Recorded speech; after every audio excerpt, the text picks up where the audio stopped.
Hello, everybody. We are back again, and we have Shari Snyder with us again. I know I told you guys about this earlier in the summit that Shari was going to be joining us. And Shari's actually doing a special segment just for folks who have been widowed. And so we're going to ask her some questions that I think I have actually seen. Again, I'm in several different singles groups online where we talk and discuss things. And talking to widows, um, online, and when I say talking to is just sort of Facebook groups, and you'll see them comment or you'll see them ask questions and people will comment. And many of them have the same concerns. And so that's why I asked Shari, who is qualified to answer some of these questions. And then I wanted to bring in perspective. Everybody has a different perspective when it comes to dating, their life, their opinions. And so I wanted perspective, but I also wanted somebody who had walked the walk of somebody who was widowed, but also taking the time to educate herself and to do the research and to put herself through the experiences needed to come out on the other side. And Shari has done just that. If you guys have listened to our interview with Shari previously, she's not only worked with dating coaches, she's developed her own methods. She's even written a book. And so she's very qualified to answer some of these questions and then just offer us some perspective. So Shari, are you ready for me to start asking questions? Yes. Okay, so here is a big one. And this is, I say a big one, I see it a lot of times out there. It seems to be more men asking it, but women too. I will see men talking and discussing in groups about how they wanted to date somebody. They met up with somebody, but they weren't comfortable because her spouse had been widowed. So she wasn't divorced. She was widowed. And now his perspective is, I don't want to compete with somebody who's passed away. You can't compete with a dead person. So I'd like to just hear the widow's perspective on that. And just keep in mind, you're probably speaking for both men and women, because I can't imagine that women don't have the same feelings sometimes when they're dating somebody, whose spouse has passed on. So Yeah. let us know. What do you think? Yeah. Well, and in a ideal world for me, I would say being with as a widow, being with a widower would be very ideal. And I've seen it amongst friends of mine, and it can work really beautifully. But in the case that it's not, how I would approach that is it's a mistake to try to recreate what you had and that you lost. I've chosen to take the lessons, the good and the bad from that relationship, and open my heart to an entirely new adventure. And in that, recognizing that I can be open to someone who's maybe a different personality, different set of strengths, just creating that open-mindedness to say, in the next happily ever after I'm creating, what would I like to be different, better, or what would I like to have more of? And when I can get not so specific to where I'm like, I want him to be able to fix anything. My husband could fix anything. Didn't matter if it was car, house, Yes, anything. good. So handy, so able to do all those things. So sure, that would be a great asset. Is it a requirement? No. So what if I could just be open to it looking different and even better? Why not? A lot of women and men I see are like, I just want back what I had. I just want to recreate what I had. Well, why? You're advancing and evolving yourself into something better. Why would you not go for something greater and better? And if you have that open mindset, it's not going to be so difficult to say, and that requires a lot of faith. Just because you don't see it in the quality of men maybe that are in your circle right now doesn't mean it doesn't exist. So this will help, I think, people who are contemplating do I want to do it again? Would it be worth it?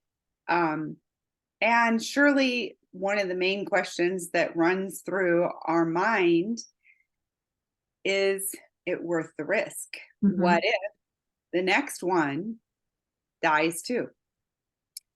And so when I evaluated all of that and all of the pain, and then maybe I'm just simplifying it, but really, first of all, as a mother, if you miscarry or lose a child, to say I'm going to try again, knowing that the risk is there, but the joy outweighs the pain. Yeah. The chance to love, even if you do lose, is still greater than staying in a shell and not loving because I'm afraid of the risk. It's a genuine risk. It's a risk for anyone, anywhere, anytime. So that was a part of my healing journey that I had to come to. And then when people might say, you loved this man for 25 and a half years. He was the love of your life. How could anyone compete? And they think, how could you love again? And I think about, again, as a mother, you say, here's my firstborn, and you're so happy and so in love, and your heart thinks, I couldn't imagine loving a second child, let alone a third child, and so on, as much as I love this one. But as soon as they're in your arms, or as soon as you conceive and find out that you have a life growing inside of you, that's not even an issue. So to say that the heart doesn't have capacity to expand and receive more love and love another person is complete fallacy.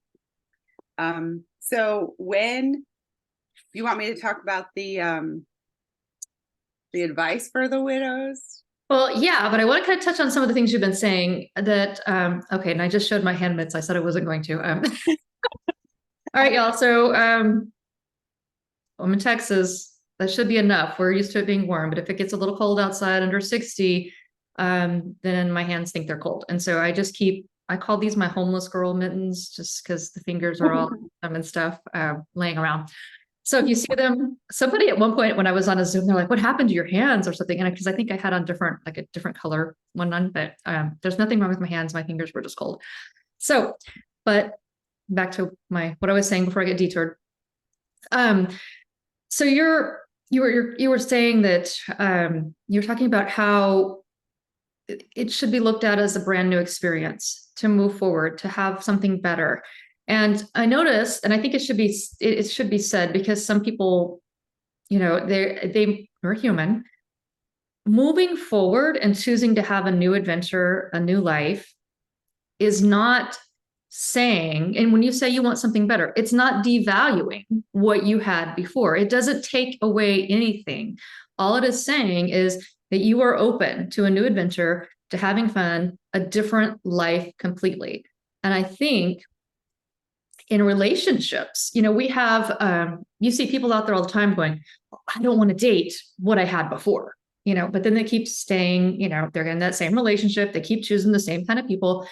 They keep saying they want something new, someone new, somebody different than what, and if that's not a bad thing to want, and if it's okay to want that, to have something different that way, it's certainly okay to want to have something completely different if you've been widowed. And it doesn't mean that your relationship was bad. It doesn't mean that there was anything wrong with it. It just means that you want something different. And why wouldn't you? If you're concerned about, you have to tell me if I'm correct me, Shari, because I don't have your experience in this. But why wouldn't you want to, if you're somebody who hasn't dated a widow, or you're not widowed, and you're just, maybe it's just that you're divorced, not that divorce is ever just anything, but you want something completely different, why wouldn't it be the same thing for somebody else? So it's just, I guess I'm getting confused with my own words here saying this, but I guess you want something different. You're not the child, like you said. I have two boys, 8 years apart. polar opposites, and I love them both with all my heart. And they're just so amazing. These kids are just amazing, and they love each other dearly, but they're not even close to being alike. And it's a perfect analogy. So I just want to bring that, if you're looking at a relationship and going, I want what I had back. It's not that, and Shari mentioned that. She said, move forward. Why would you want that? That was something uniquely its own. And you don't want to recreate it. You don't want the same thing. You want that to stay special and unique just the way it was. And then you want to go and create something else that was special and unique. And I think that is something every one of us can relate to. Even if you're not widowed, you're looking for that next level relationship, something that's different, something that is different than what you've had, special and unique. And some of you may even be, Shari and I were talking about this also, you might not be widowed. You might be divorced. And it might not be that your divorce was horrible and everything. You might be friends with your ex. You might be that you guys outgrew the relationship and you don't want to devalue that relationship. Maybe they're the parent of your children. So it's something that, you have to think about. You're looking for something that is unique. And to get that, you have to open your mind and open your heart. Shari, you had, I think, a couple of other questions that were kind of in that vein, opening your mind. Was that something that we were talking about? If not, you can say no, it wasn't, and show me. I could share like the dating advice to a widow, like myself. And I like to say, like, in today's world, shopping for a guy, you need to be like a savvy real estate investor. And to borrow a quote from another widow friend, fixer-uppers are for houses, not husbands. No. So if the guy has good bones to work with, ignore the fact that you might not think he's the best dresser, has the great style. Just a lot of times, like in online dating and stuff, the guys don't know how to take good pictures. So just try to, before you swipe left, try to look for the gold in their heart. Even if you don't like, what they maybe chose to wear or how they fix their hair, it's all right. I would take a man who's high in self-worth over high in net worth all day long. And I look for, as opposed to someone who has a big bank account, I'm looking for the one who has the abundance mindset, that they're and I've watched every little detail, how their relationship with money is, and how they do anything is how they'll do everything. So even how they spend $5 or $10 or $20, I pay attention to that. I'm looking for that abundance mindset instead of that scarcity, and they're willing to grow. Okay.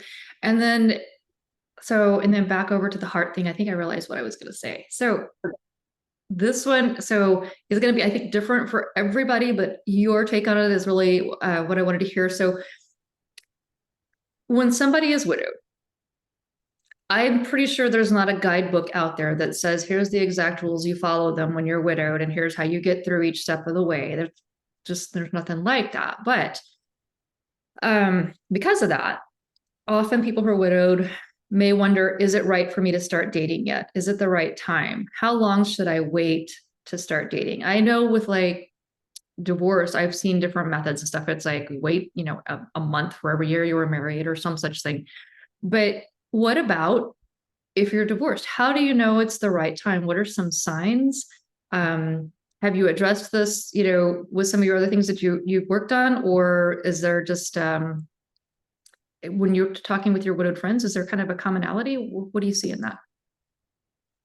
Yeah, it's a very personal choice. And for me, I would say, as I've been gauging my own healing journey to know if I'm ready by the quality of man that I attract. And if it's not the quality I'm looking for yet, I don't think my heart is healed. I don't think I have progressed in who I want to be to attract the right person just yet.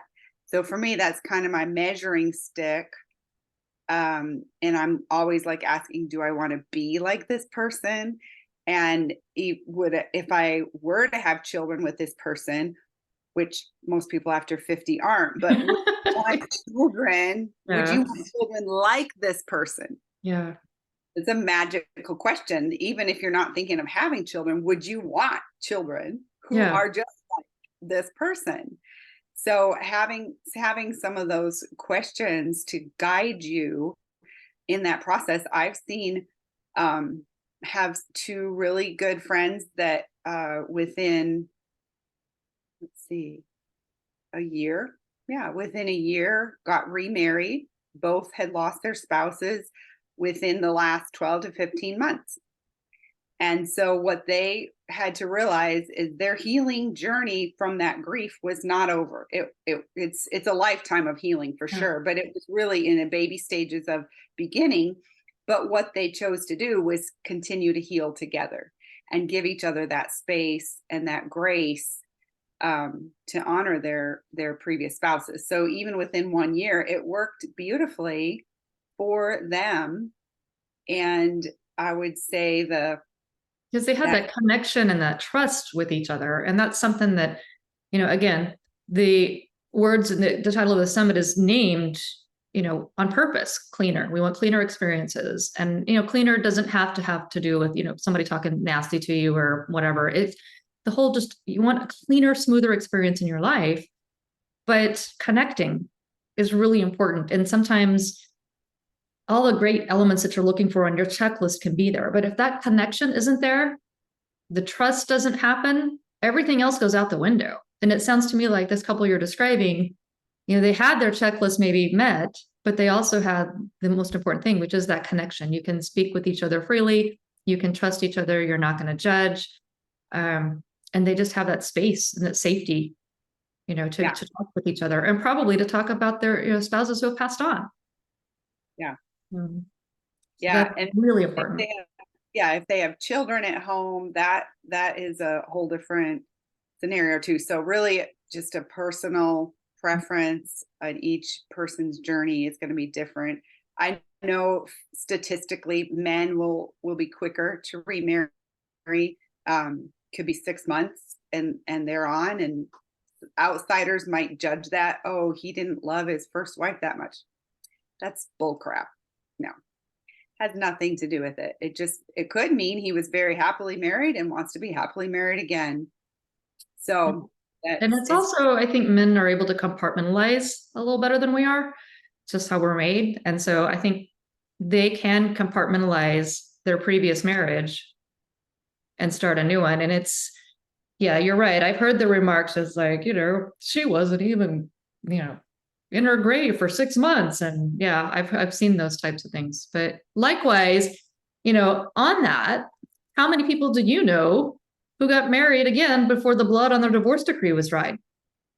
So, I mean, it's just I think we do tend to judge people though who have been widowed a little harsher on that. If your spouse passes and you decide to get remarried, it's somehow not something that people are like, oh, look, she's moving on. And it's more about, well, this doesn't happen. And, it's just, to me, it would be a very high compliment to the deceased person that they were so happily married and together that this person was not afraid to jump in and try it again. It seems like it would be honorable.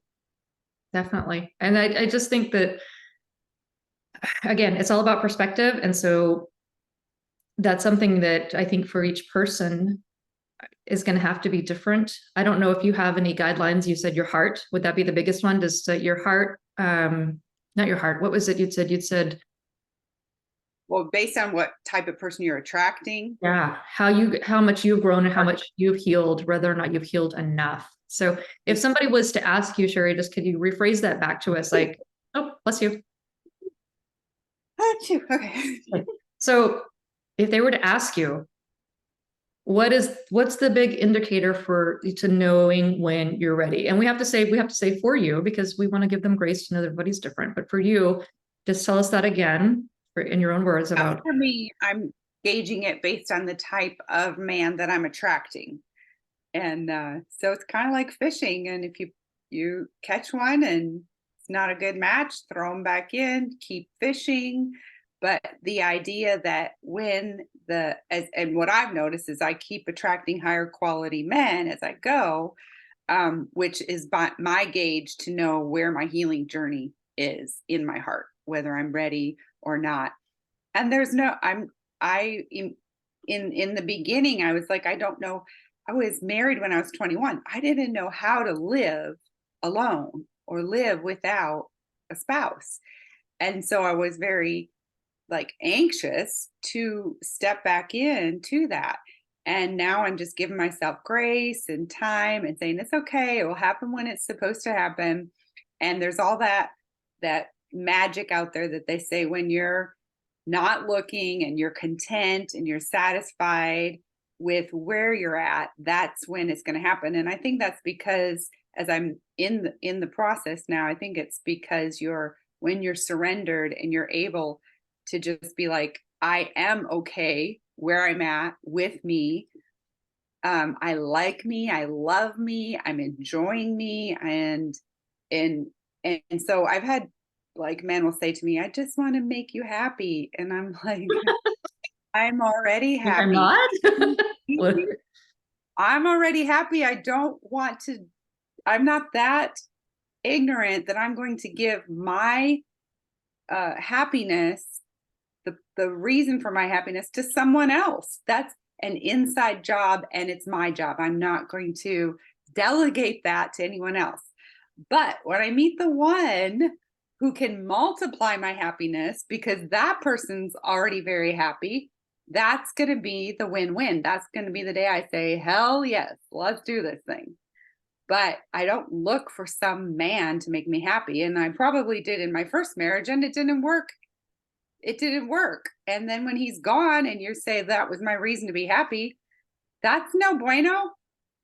So I just retracted all of that and started looking at, I'm responsible for my happiness. And as I am happy, I will attract. There's a saying that I've been thinking about a lot for the last couple months. Everything chases joy.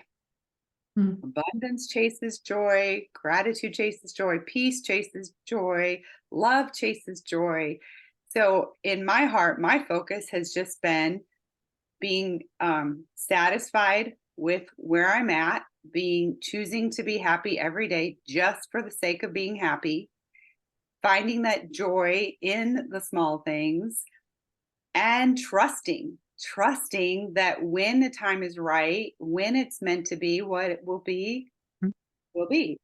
And instead of being like wanting it to end, wanting my single days to end and wanting to jump into something similar to what I had, I'm just trying to, it's a daily battle. I'm just trying to. What if something could be different and giving yourself that chance? Whereas a lot of times people, I think, and again, I think this happens in relationships, in dating that have, with people who are not widowed. It's just that they are not, I would encourage them to visit what you're talking about, whether or not you're widowed.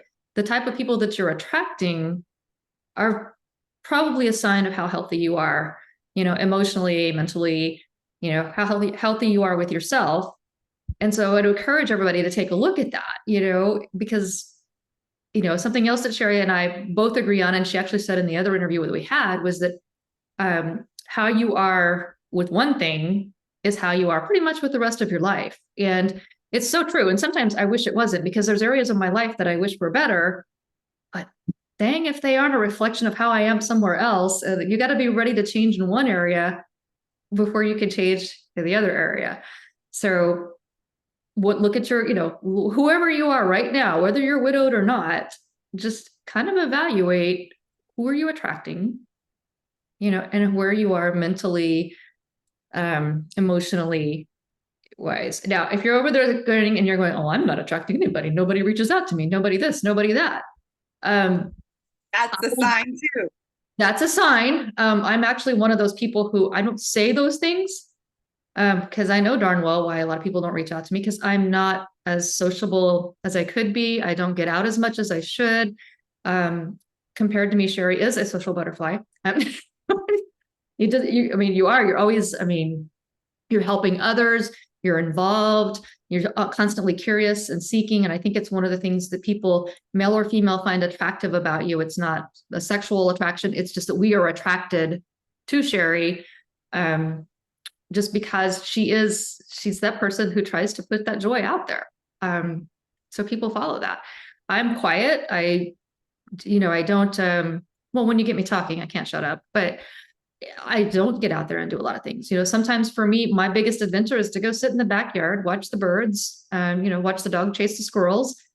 But I don't wonder why I'm not dating. I've actually made a decision not to date until my son's graduated high school, but I don't wonder that. And if he graduates from high school and I'm still not dating, I'm not going to sit around and go, well, nobody likes me. Nobody reaches out to me. I wish somebody would talk to me. Every last one of us can get a date. It may not be the date that you want. You might have to start self-enrichment to climb up the date ladder as far as what you want. And I just, encourage you, if you're not attracting who you want right now, think about that. Maybe you're attracting you. And if you're not really thrilled with you, right now, I look at that and I go, I really want to get out and go do an adventure. I love to go do stuff. Right now, I haven't been. And I think, would somebody want to go and be with me right now? Not the kind of person that I've been and I want to be again, but I'm quiet. I'm kind of a quiet phase right now in my life. So does that follow for you, Shari? Do you know? It's, you got to be honest with, people have to be honest with themselves. So we have some folks who don't, they're wondering why nobody reaches out to them. And it's, as another interview that I had with a couple of other ladies, they were like, they see people complaining all the time about their experiences, their life, the people that have been in their life, and that there's never any self-introspection, like maybe they're the cause of that. Yeah. Maybe not the whole cause, but they're definitely a contributor. So I just think, I don't know, I can't speak for widows, but I think, would it be fair to say if they're sitting there thinking nobody's reaching out to them and nobody's talking to them, it's kind of a two-way street. You got to get out there to it too, right? Absolutely. What's the biggest tip for getting out there? How did you get up and get out there? Because I've admired you for that for a while now, where you get up and you go do things, you put yourself in situations where you are social, you go do. Just the other night, I looked down after I was doing some work and dinner, and I looked down and there's a text or something, or a message that said, I'm going to go, was it line dancing? I'll be in your town. I was like, wow, I missed that. But you just decided to get up and go line dancing. Yeah. And I was in your town again Saturday night for the Dickens on Main, met some girlfriends over there. And you survived. That's putting yourself way out there. They had like 40,000 people there. And it was wet and cold. Yes. Yes, I survived.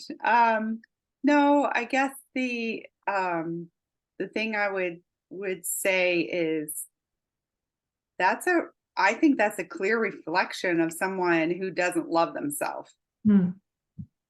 So if they're saying nobody's reaching out to me, nobody's this, well, what are you doing to reach out to them? What are you doing to create a life that they would want to join or want to connect with you? And in my free ebook that they can get, I really address how you love yourself is how you teach others to love you. So when someone sits there and saying, I want to be loved, and then what are you doing to love yourself? Because if you're not, then that's exactly what you're teaching others, how not to love you, and what you're focusing on, you're getting more of. So the more you're just falling in love, I really stepped back from dating and I was like, I'm going to date myself. I'm going to romance myself. And my best friend in Florida, she put this thought in my head, and I was like, that's right. I need to teach myself how to love myself. How do I like to be loved? And so I just started this exploration process. Well, when you're married for 25 and a half years, you got married at 21 years old, you look around and you're like, I don't really know who I am. I don't, apart from my spouse, and I don't know what I like or what I don't like, because so many of the things get merged. And Yeah. so then at 48, I'm waking up going, well, who am I? Who is Shari? And what does she like? So I thought to myself, I don't know, maybe I like dancing. Let me give it a try. And when I when I was around some new friends and we were dancing in San Diego for the week, and they were like, "You just started dancing like a year and a half ago?" I'm like, "Yeah." And I never had any lessons. I went to get those lessons the other night, but they were closed. It was the wrong day. Oh no. And So when so did you start? Was it in Austin last year at uh, the event that we went to where they had it was like a tailgate party type thing at a business event? And was that when you started? yeah, I yep, did not know that. yeah. Oh, and so it's just it's a love and a passion in me. Yeah. I don't know what the heck I'm doing, but I'm not afraid to try. And so my point is, when you get out of your shell and you start to explore who you are, what you like, what you don't like, and be open. I was like, just this curious idea. I really, I think a lot of widows and widows could relate to this. It's like a rebirth. Yeah. If you let it be, you can go into depression indefinitely and stay in your house and not explore anything. But I chose to let it be a rebirth. I chose to focus on the blessings and the good things and have gratitude. Like it was like my first day alive. And I'm like, I say this a lot. He got to go. He got to go. He was Yeah. blessed to go. I had to stay. And if I'm stuck here in this body for God knows how long, why not enjoy it? Why not suck the life and joy out of every single moment? Because it is a gift. It is a gift. This life is a gift.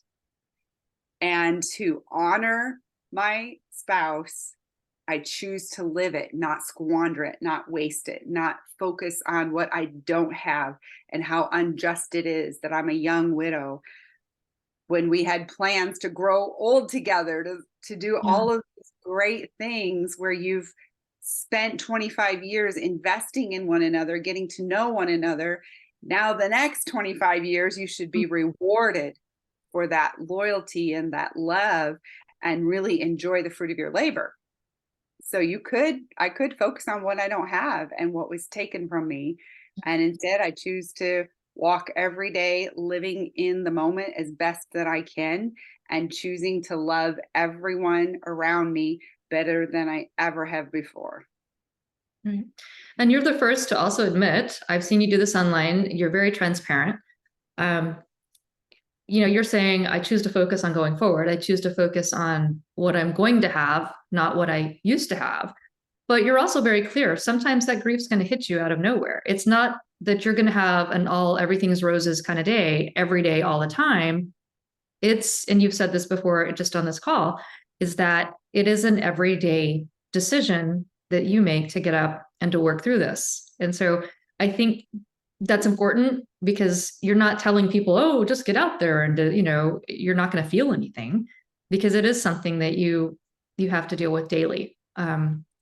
It's really important. If you could, if you had some recommendations for widows, I'm going to say, I guess men too, but safe, when I say safe places, because women, we tend to look for, when we want to go out and stuff, we tend to look for things, elements that wherever it is we're going, if we're going by ourselves, that's a woman thing. If we're going to go somewhere, we try to make sure that it's a safe place. We're not going to, put ourselves in danger unnecessarily. Widows may not have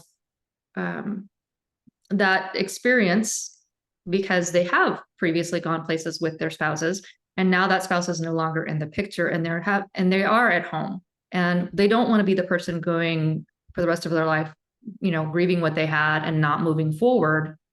What are some safe places that you recommend that you've tried? Just, I mean, if you get out, because I know you sometimes get out and go by yourself. Not not very often. Not I would often, but you have. know, yeah, if Yeah. I'm going to go all alone, like seriously, who Yeah. wants to go all So what alone. I'm thinking though is there, let's just say for the person who doesn't have a friend they can call, maybe because they have kept themselves so secluded for so long, what is a safe place to start where they might go make a friend? Because, and I know that too for you, is that you tend to make friends wherever you go. So where's a good starting point? And besides Sure. church, well, besides church, because that's always the first thing that people say I was, I go to wouldn't, church. and I can't. I'll occasionally go to bars. I only go to dance. I don't go to drink, and I don't go to look for guys, and I don't go alone. So I don't know what they're gonna do if they don't have a friend. They need to make a friend. Make a friend. So I was thinking, so like in my town, they have, and they might have one up there where you are too. Sherry and I don't live very far from each other. We're about, what, 45 minutes? We have a book club, a book and a wine club here in town. And so that might be a first place to start. For me, when I look at it, I'm like, yeah, those women all look younger than me. But as soon as I said that, in this group, they were like, oh no, we've got, these people too. So there are people who are there who are my age and older. But look in your town, look on, Facebook or something. There's like book clubs, book and wine clubs. There are, some of us need to exercise, I probably ought to have about a dozen fingers pointing at me right now. But there are places in town there on Meetup. And I think that's still an app, right? Okay. I had it for a while and I discarded it, but there used to be a group that met at our local bakery and they would go running and jogging together and they wouldn't leave anybody behind. So if you're like brand new, you could be there. There's Pickleball. Pickleball, yes. There's that, it seems to have gotten really popular. And Yes. for people who are thinking, well, that's for senior citizens. Not necessarily. My 25-year-old gets together with his friends and they go and play. So just pick up, a sport or something. Hobbies, you're right.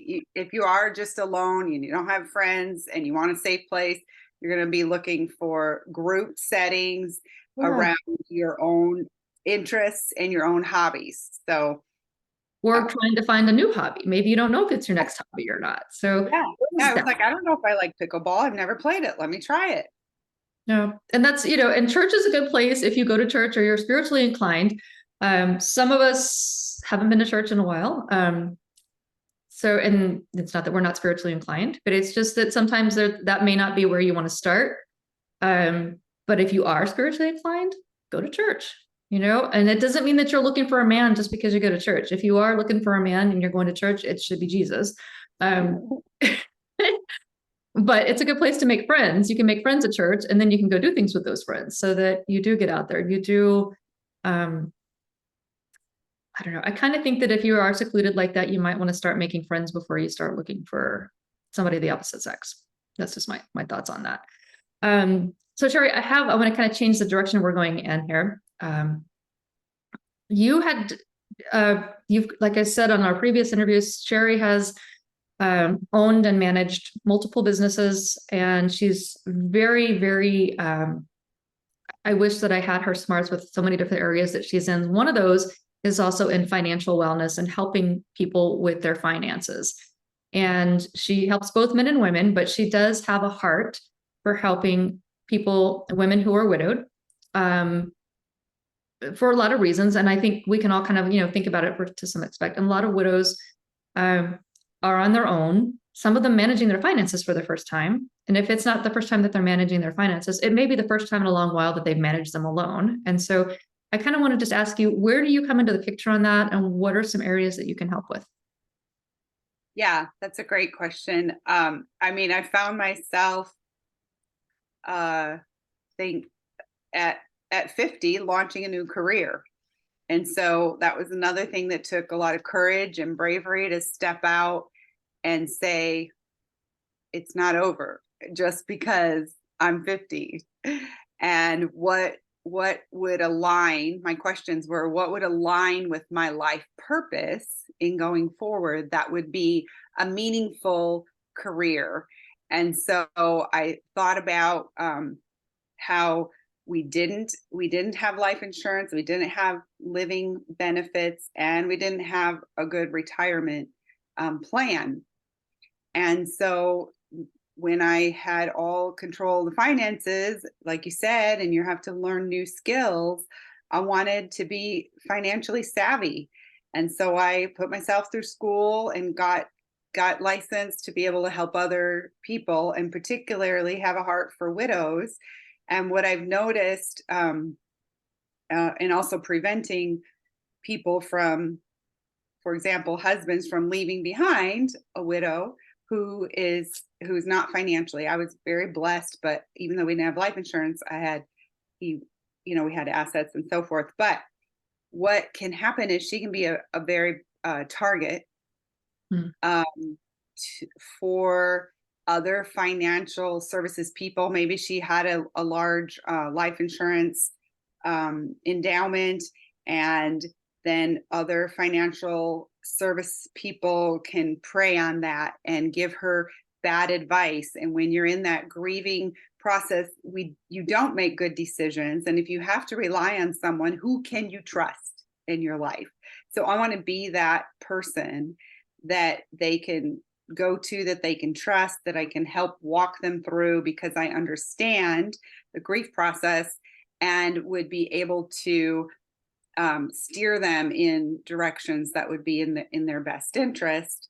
And then also being able to prevent that for other people. And I definitely have been observing those who had financial help from life insurance, let's say, versus those who do not. And every time they're able to recover so much better and faster. You've got enough to deal with in the grief that if you add financial troubles on top of that, she or he really gets buried in that.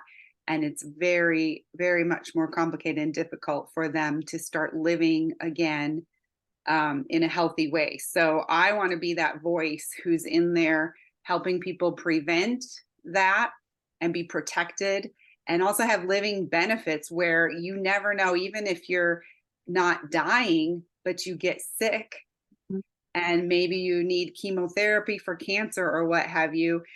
It's not just, oh, I have health insurance, I'll be covered. No, does your health insurance pay your mortgage while you're throwing up, from the chemo, and the months or weeks or whatever it is while you're trying to recover? Are your kids still able to go to school where their tuition is paid? Are you still able to put food on the table? Living benefits, if you have a life, you need to be covered with living benefits, because you don't know the future. And I don't want to be, it feels really good now that I have covered all those bases, and that if something happens to me, I'm not going to be a burden to my children. I'm not going to be a GoFundMe story. I'm not going to be dependent on the government, but I will be able to, with living benefits, be able to probably survive and thrive far better than someone who isn't protected. So that's why I'm passionate about my new career and why I took those steps to launch something new, something better, something different. I'm very passionate about it. So Awesome. Thanks for asking. Yeah. Well, I wanted to ask you about that too. And then also, we do have a link to your free gift and to like your social media platforms and stuff. So do we have a place on there, like if they find you on Facebook, or is there anything else that you want to give them to reach out to you if they do have questions? Yeah, all my social media will be right there, so they can, contact me. I'll help them with, if they would need help with a tiny house, I have those resources. If they need help with financial services, I'm a resource for them. If they're just looking for how to recover from grief, or they're looking for resources, how to heal, like we mentioned in the last thing, my healing journey has been accelerated like 1,000 times because of immersing myself in the Clemmer heart work. And I can't say enough about it, but I've watched people as they go through that, their value, you get to be around people who are like 3% cream of the crop, and your value just rises. It just really, you're increasing your value. So if you want an accelerated path to become who you want to be, so you can attract the right people. And I know Lisa and Michael Kuntz, when they share about the dating discovery, they can verify they've watched their students progress from the dating discovery into the more in-depth personal heart work. Every time they come out on top, winning with having very successful relationships. Excellent. Excellent. Okay. All right, guys. So that is it for today on this interview. And again, you will have the resources and the links that Shari is referring to, so you can access those and get more information. For those of you who may be listening to this one, but you didn't listen to the one before, the interview that Shari and I did, I do encourage you to go back and listen to it. But I just want to say, touch on something she said, help with a tiny home. So just real quickly, we mentioned this on the one before, but Shari and her husband were actually the owners of a business called, it was Tiny Town, Texas. Yeah, Tiny Town, Texas. And the work that they did in these homes that were built are just amazing. These tiny homes were just, I mean, gorgeous. And so she does have a link. You can actually look at that on YouTube, but she's also become an expert on downsizing and going minimal. They went from, how big was your house? Was it like 3,000 square feet? 100. Yeah. Yeah. So, and you went down to how small are the tiny homes? Less than 400. Yeah. So they downsized from huge home, to the tiny home, and, had this amazing lifestyle with it. And they were featured on HGTV, with these tiny homes. And so if you have questions about tiny home living or going minimal and downsizing, she's, like I just said before, she has such a vast experience that is so useful and so helpful. And we're just blessed to have her, and you guys are blessed to be able to reach out to her if you need to. So I encourage you to do that. And I want to just thank you all for being here, and thank Shari for taking the time to be with us and to share her information. So guys, have a great week. I don't know where we are in the series because this hasn't been decided what order we're going to do yet. But if you celebrate Christmas, we want to wish you a Merry Christmas. If you don't celebrate Christmas, then I want to wish you amazing quality time with those that you care about, and that you get to do something you love. All right. Take care, y'all. Bye. Thank you. Bye.